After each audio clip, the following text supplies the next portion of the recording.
Hello, everybody, and welcome to the Crypto Hipster Podcast. This is your host, Jamil Hassan, the Crypto Hipster, where I interview founders, entrepreneurs, executives, thought leaders, amazing people all around the world of crypto and blockchain globally. And today I have an amazing guest. I'm really excited. I'm looking forward to this conversation, and it is quite a time to have this conversation. And I hope everybody tunes in and enjoys. I have Shishkin, who is the founder of informed.now. Kira, welcome to the show today. Jamil, thank you so much for having me. It's a delightful to be welcomed on the show, and I'm excited for this conversation. Awesome, pleasure to have you. So let's kick off things off first, and I always ask everybody the same question and get really awesome answers. And I might actually turn every answer into again this question into its own book. But what is your background, and is it a logical background for what you're doing now? Wow. I come across very few logical backgrounds for what folks are doing. I think in my case, you can only connect the dots looking backwards. And so now looking backwards, I'm sort of seeing a pattern that's emerged, but also kind of going through the motions. It never felt obvious to me that I would be running an anti-news company at this stage. So I would say the two big threads of my life is one, a very global upbringing, a very global sort of experience around the world. I was born and raised in Ukraine, in Kiev. I sort of came of age, spent my young adulthood in Israel. Then it came to the United States, and have been all around the United States, East Coast, Midwest, West Coast. And I've just seen the stakes of misinformation, of information overload be really, really high, across all of these very loud conflicts. I would kind of categorize Ukraine as one of the most important conflicts of our time, especially as it concerns Ukraine and the world and peace and democracy. I would say, Israel and the whole Middle East conflict that, surrounds it is also one of the most consequential. And what's happening in the US right now is a civil war. It's a cultural, it's a social civil war. And so these are very high stakes environments for being informed, having your own opinion, having a tap on reality, like having a pulse check on what's going on around you. It isn't really an option or a time right now to disengage, to isolate, and to put your head in the sand. So I think that's the thread of the global perspective and the global interest, right? Informed.now serves news without noise, not just American, but global scale. So I think that's the one thread of my life that sort of gives me the background into doing world news. The other one is much more personal, and it comes from this idea of attention. There was a point in my life where I was disabled for a couple of years, physically and cognitively, and it was a very difficult time because I lost my ability to wield focus. I couldn't wield my attention, and I've recovered since. I'd like to think. Took me a long time, many years, but as I observe the media industry today, uh, it completely jeopardizes attention. It commodifies attention, and it sort of it terrorizes attention. And when I observed that, I was like, I never want anyone to experience what I've experienced. This kind of loss of attention. And are there ways that I can help folks restore the power of their attention, the power of their peace of mind, the power of their focus, give it back to them? And that sort of speaks to the format and the mission behind informed.now, is that in the context of world news, we're giving folks a way to stay informed without being overwhelmed, without being hijacked, without being kind of held hostage by the media algorithm or the media agenda. And so those are the two big threads that sort of build the foundation for what informed.now is today. It's the honoring of attention and the global citizen sensitivity, as a global awareness. Um, maybe those two come to mind. Great. I'm going to ask you, I was about to ask you what informed now is, but, overall, your vision, your mission, your long-term impact, you're looking to get rid of this culture, end the cultural civil war, and the traditional media from terrorizing people and lying to them. What's your long term goal here and Totally. mission? We really want to introduce a new news reading habit to a new generation of news readers, whether that's, anyone who is, just coming of age into the world of news reading, but also folks that have been frustrated by the solutions that surrounded them for the last couple of decades. Anyone who thinks of themselves as wanting to upgrade and sort of clean up their information diet, we want to give them an option of not going to the legacy media way, right? That is disrespectful of your attention, that is looking to clickbait, sensationalize, dramatize, and hijack your attention in the way that it's delivered. Most news today, and meanwhile, also not letting any of the bias, any of the agenda, any of the sponsor interest permeate the integrity of quality journalism and quality reporting, factual reporting. So zooming out a little bit, I would say news, like legacy news industry today, can't help itself but clickbait, sensationalize, and it's a structural sensationalism to grasp a reader's attention. And then once they have the reader's attention, they can't help but try to retain it for as long as possible. This is because they are beholden to advertiser interest, which is how that industry is sponsored and how the industry is run. Um, but we're rethinking that. What if you could have news that's designed for the reader instead of designed for the advertiser? What if you could have news that has no agenda, no sponsorship bias, none of this noise that's making it hard for you to figure out what the actual facts are? What if we could get rid of that? And alongside that, what if we could also get rid of all these advertisements that are soliciting and just are everywhere on the news article? So we're really reinventing news readership with this new habit of focusing on the facts, focusing on things that are, you know, ground truth and um, focused on what's actually going on, not what does somebody think about it, what is the anchor's opinion, what is the sponsor's opinion, what is the advertisement that goes with this, right? So we're really hoping to evolve the news media industry by introducing a new, very minimalist habit for a new generation of readers. Got it. I like it. Now let's see. Let's think about something in practical application. When I used to work on Wall Street, you know, I would get the Wall Street Journal. I would look at the bottom left hand corner of the front page. That would do the highlights, the major news events, but like just the data. Say okay, I knew what's going on. Now if you do that, and the common person doesn't really understand what the data and economics means, they will most likely turn to social media to try to understand. And there's a lot of they say I'm gonna curse on my own show. Opinions are like assholes. Everybody's got them, and most all of them stink, right? People are out there. The loudest ones are getting penetrated through all the noise. And that becomes the fact, even though it's way off. Mhm. How do we get people in a position where okay, they know what's going on factually, and they can interpret it instead of relying on someone else's horrible take to understand what's going on. Totally. There's so much commentary and pundit sizing of news that it's almost impossible to encounter news in their pure form. It's almost impossible in today's kind of attention economy and media industry to just read the facts without any spin.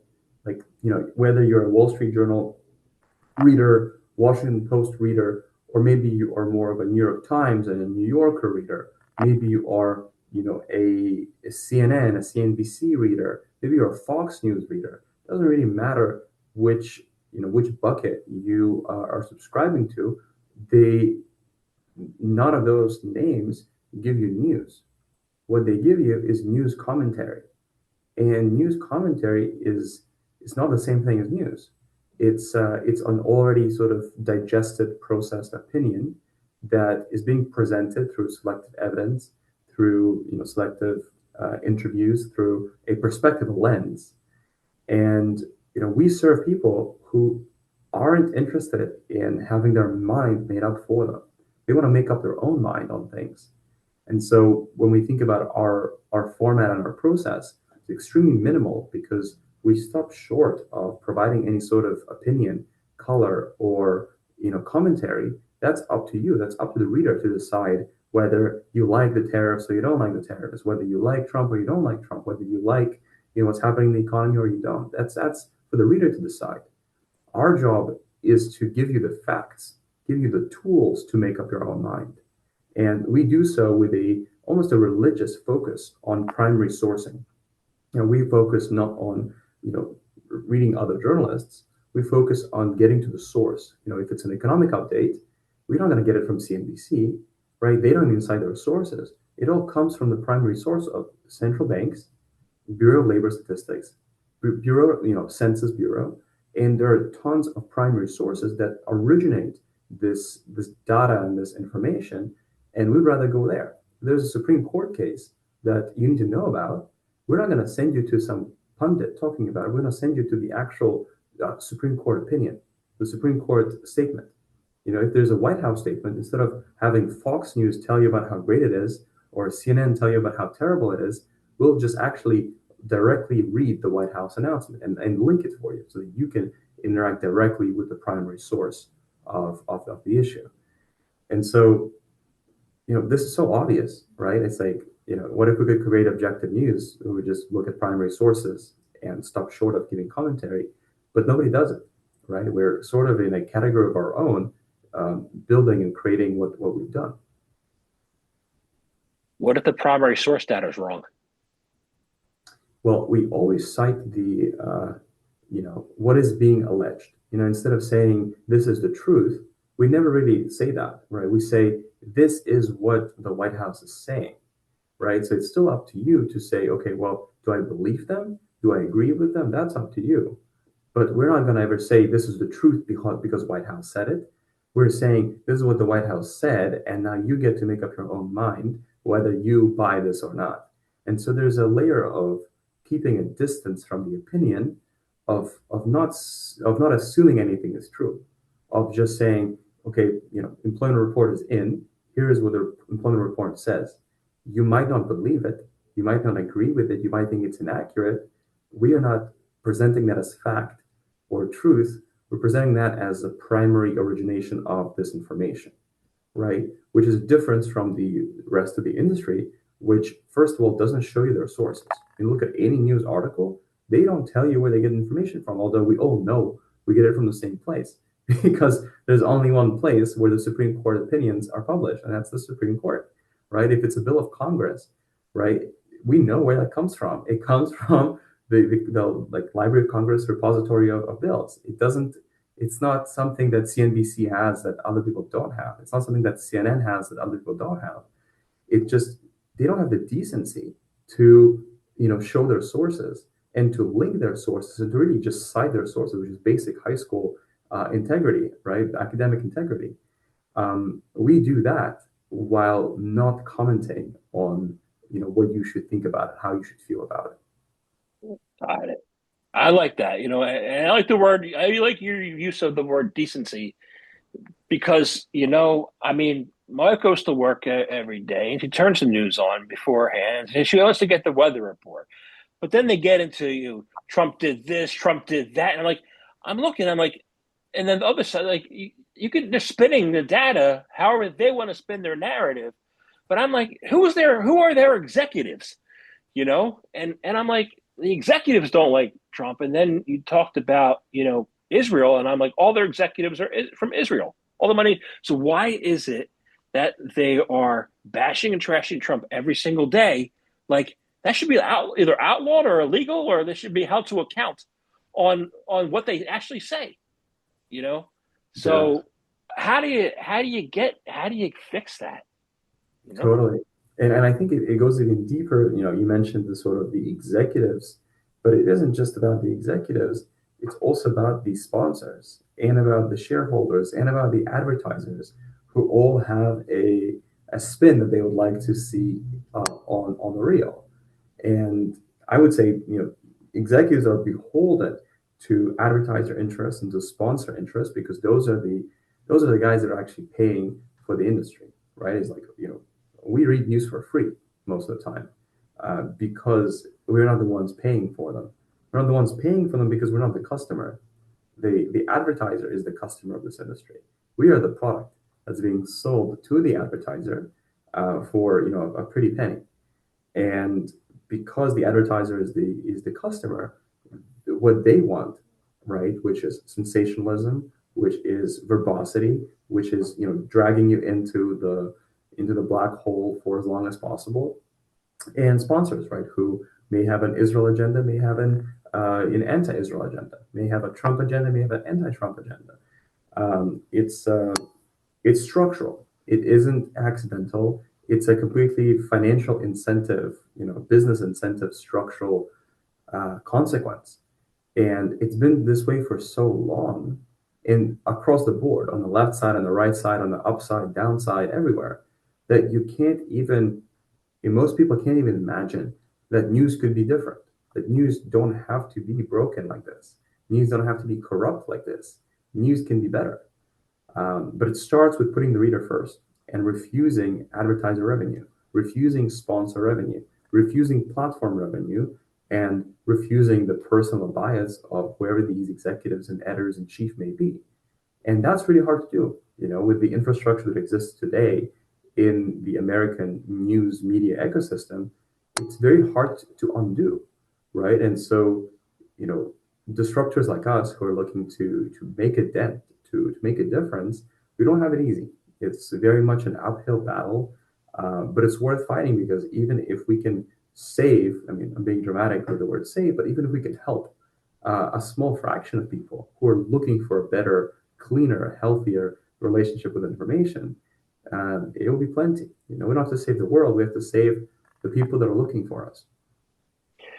Well, you them creating us into the product is something that you talked about earlier, as there is a cultural civil war going on. As a result of all this, us being the product, there's a cultural. How do we what's the trajectory you see of that cultural civil war? Is going to escalate, and how do we prevent it from escalating, and how do we get to a place of common understanding? Totally. I mean, I do really do fundamentally think that, we have so much more in common than we have different, as, thinking about the American population, right? The American body. We are so alike, even in our diversity that is socioeconomic, that is cultural, that is racial, that is, urban, rural, that is political. We are so diverse, and yet, like, we have so much in common. I really don't think of America as necessarily divided. I don't think that has to be the case. I don't think, a Californian and a Texan and a New Yorker and a Midwestern person, I really don't think that there is cause for strife. There really isn't. And, coming from a background in Israel, in Ukraine, I've seen, what conflict can look like at the most radical expressions of it. And America has no business fighting with itself. There's no business. And you know, when I'm left thinking, why is it that you can't have political conversations with your friends anymore? Why is it that America feels so hyper polarized? It's really in to such a great degree. It's not the only influence, but to such a great degree, the news narrative that is being fed to the American population, which is done in a very malicious way. Again, it's also very structurally malicious, where there's this tribal kind of like Fox News part of town, and there's like CNN, CNBC. You can pick whatever to represent the buckets. They are feeding these, pre-existing belief, prejudice, and already like reaffirmed opinion of their tribes, and they are feeding what is very much an artificial conflict, right? What is very much not necessary, like social, political, and cultural strife, by spinning the stories in ways that are reaffirming, already existing beliefs, and saying, yeah, of course you're right, absolutely you're right. The other people are crazy, right? And the fact that each side is saying the other side is crazy is one of the most toxic influences on our culture, because it's not true. right? It's not true that the other side is crazy. But if we keep being told that from either side, how do you not wind up in a civil war? And so, I really lament and regret where we've come to in the United States kind of media world. And, you know, it just makes me think, it doesn't have to be this way. And informed.now, I think, is a project that isn't political, it isn't cultural, it's the opposite of that. But it's looking to give people the same fact base. Because very often people disagree on, they don't even agree on things they disagree on. Like there's such a schism in the fact basis that folks are drawing from that it's really hard to bridge that. With informed.now, we're looking to at least give people the same fact base so that they can reference the same pool of like, what are we even talking about? What are we even disagreeing on? Before they have the conversation of like, hey, I believe this, I believe that. You can have that constructive debate and exchange, but let's first align on what the fact base is that we're discussing. And in many ways, not being political, not being, cultural, social project, we're looking to restore like that information integrity and information architecture, information infrastructure, so that people can disagree constructively, engage constructively, and just be on the same page, even if there's healthy disagreement. Well, yeah. Well, you mentioned Ukraine. I wrote a book in 2022. And when the war first broke out with Russia and Ukraine, I interviewed a bunch of founders, entrepreneurs, and some government officials in Ukraine. I wrote a book called "Old Paradigms Die Hard." And I was referencing in that title the Russian propaganda machine. How would you compare the U.S. News journalism ecosystem to the Russian propaganda machine? And how would you be able to break that if you could? Totally. I think they're quite different, right? I feel in the Russian propaganda machine, which is very real, very tangible. It's not a conspiracy theory. It is, an accurate description of reality. The Russian propaganda machine is dictatorial, where you don't have options. Like you don't have options to read something else because the machine doesn't allow other voices, dissenting voices, to be heard on large platforms. Like you can't be on TV and criticize the Russian government. It's just not possible, right? And so you can't really have a dissenting opinion. You don't really have as a reader or as an audience, you don't have alternatives to consume other type of media at scale. Like the masses cannot consume other type of media. It's prohibited. It's strongly disincentivized, and in ways that it's not something you have access to, right? And so and it's lies. It's directly, sometimes subtle, sometimes radical bullshit. That's led us to the Ukraine invasion and attack that was built on a set of lies that were so distant from reality that it's almost hard to imagine how like people were even able to be convinced of that, right? But so that's how I would categorize like the Russian propaganda machine. It's very authoritarian, and you don't really have competing voices, right? The Navalny is very famous conflict, but you know, any dissenter that is coming in being close to being effective is going to get imprisoned, murdered, assassinated, and thrown on the rug. Um, in America, it's a completely different machine. There are many options, right? Apart from the bipartisan spectrum, where you can read the Fox, you can read the anti-Fox, you can read the CNBC, you can read the anti-CNBC. There's a lot of opportunities. There's a lot of news you can consume, a lot of media you can consume, even across social media, right? If you look at Facebook and the way Facebook has kind of polarized itself, you can create echo chambers that are tailored to your specific worldview. That can be radical, that can be very orthodox, that can be very, to whatever it is. There is a multiplicity of of perspectives, and there is no shortage of an opinion. Like if you want to subscribe to a certain belief, maybe it's a flavor of socialism or a flavor of authoritarianism, you will find an outlet. You'll find a source that you'll be able to access.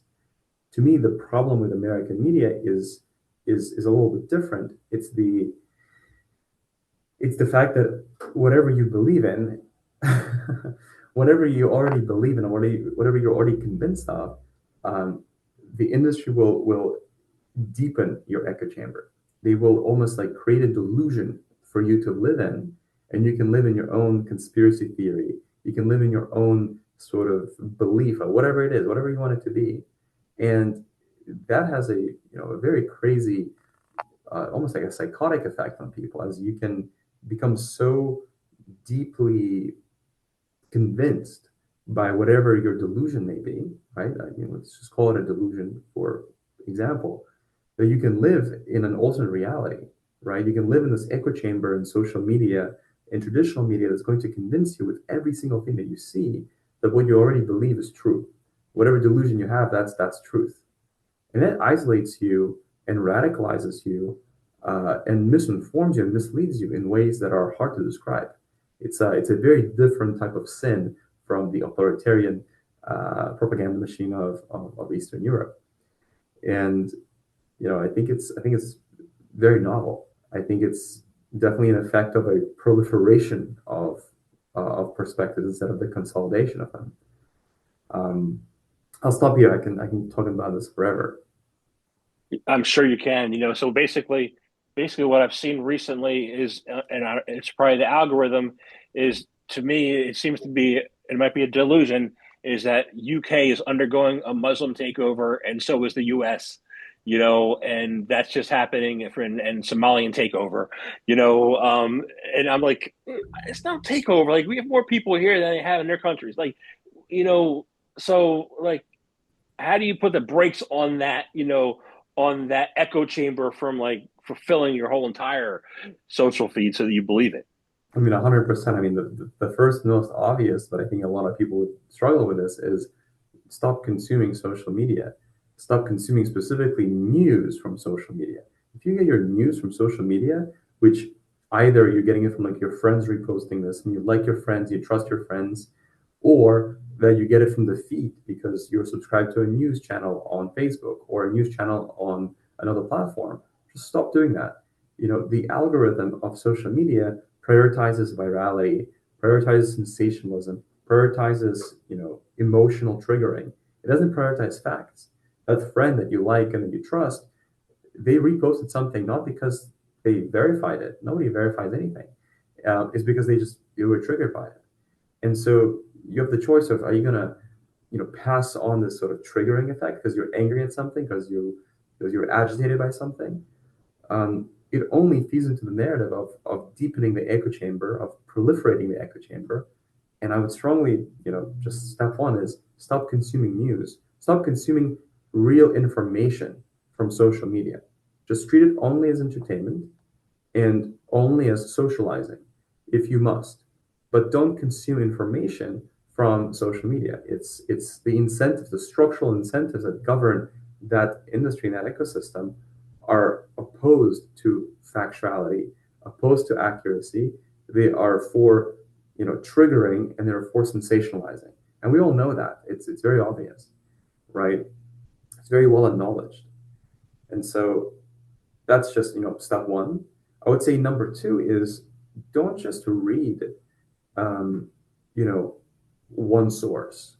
This is a hard advice because most people don't have the time to read anything, much less have the time to read multiple sources.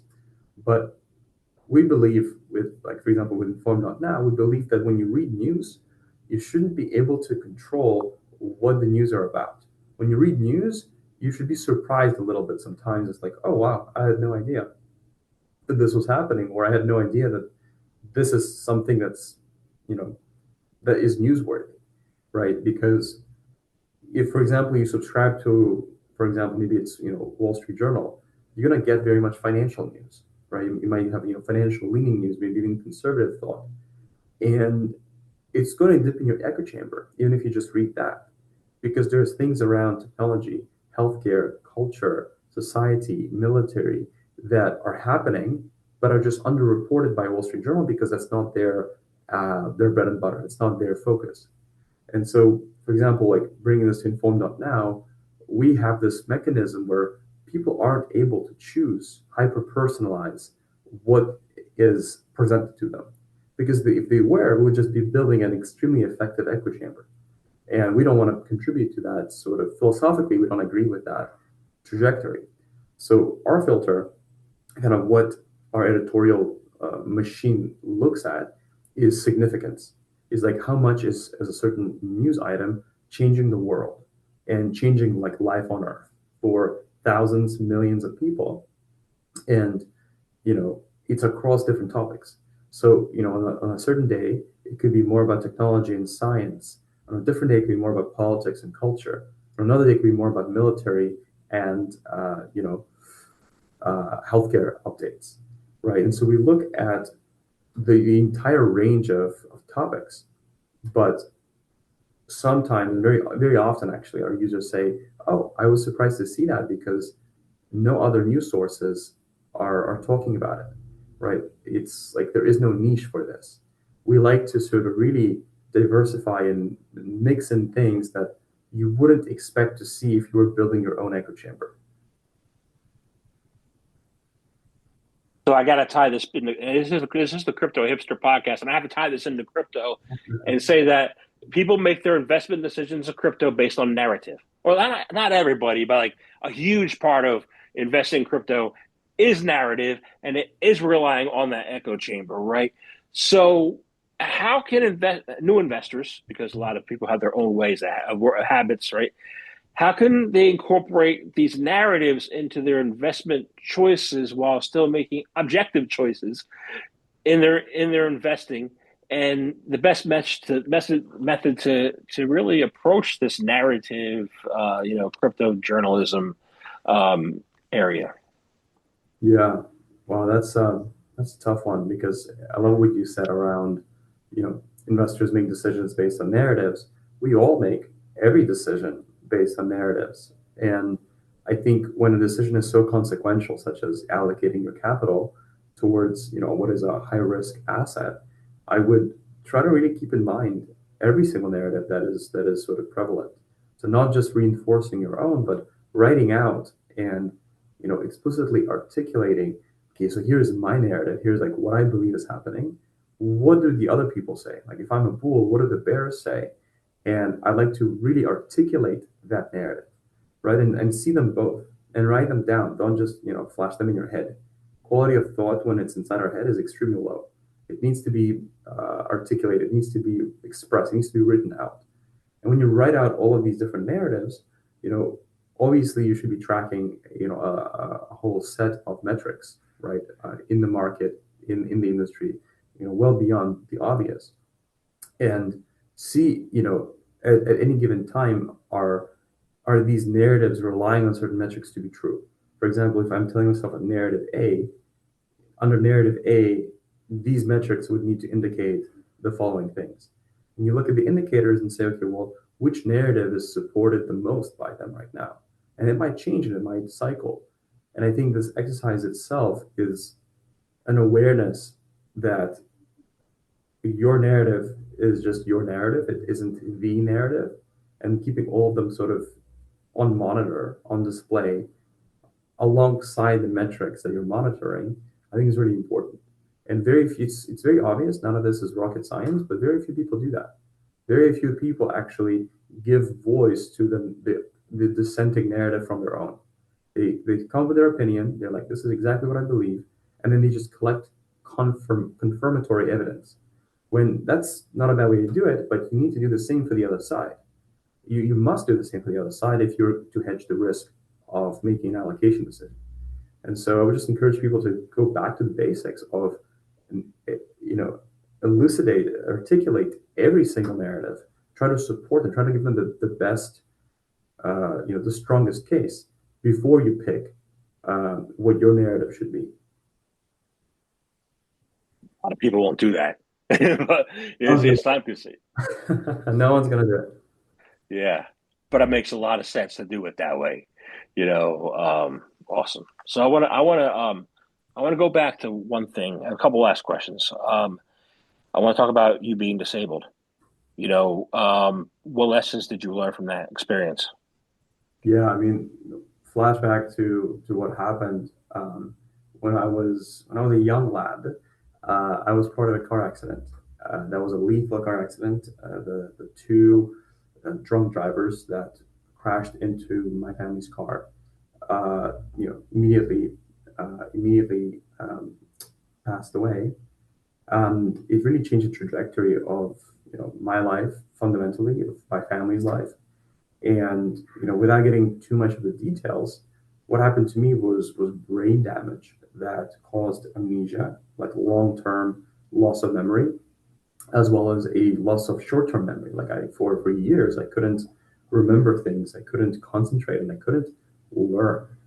So after recovering motor functions, which took me some time, because when I woke up from this accident, I couldn't walk or talk, like communicate. I had to regain a lot of these base functions over some time, and then it took years of regaining what I earlier described as my attention, my focus. I couldn't learn, I couldn't remember things, and like I couldn't wield my focus. And that was one of the most, you know, disabling experiences of not being able to concentrate, because I believe that as humans, our superpower is our attention, is our ability to wield our attention. And when that's robbed, when that's robbed from us, it's extremely difficult to do anything.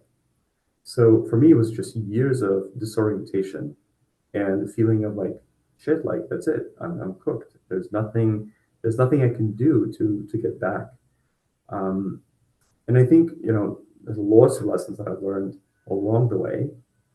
Uh, Perhaps the most fundamental is anything can make you stronger if you let it, but you have to let it, and you have to find the the persistence, the grit, the I don't know, the chip on your shoulder to get back up and to build back your life, because it's possible. I am a living example of that, and I you know believe that for everybody, no exceptions.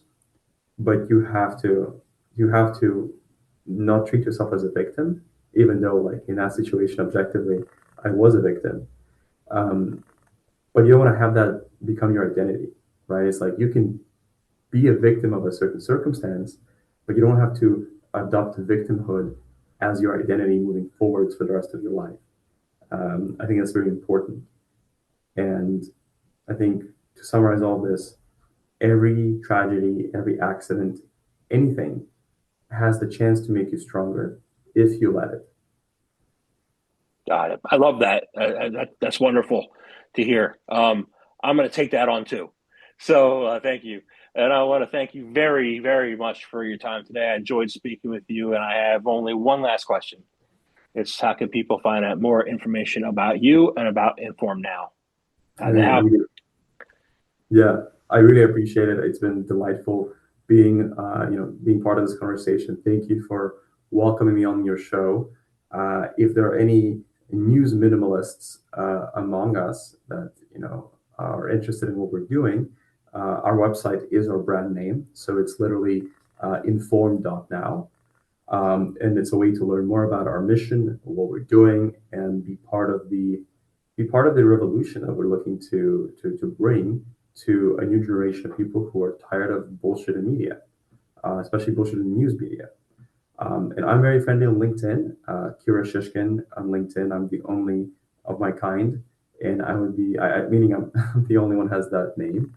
And I'd be delighted to connect with anyone who is inspired by what we're doing, or interested in jamming on ideas, or wants to trade war stories. We'll be more than happy to connect. Awesome. Thank you very much for your time today. Thank you, Jamil.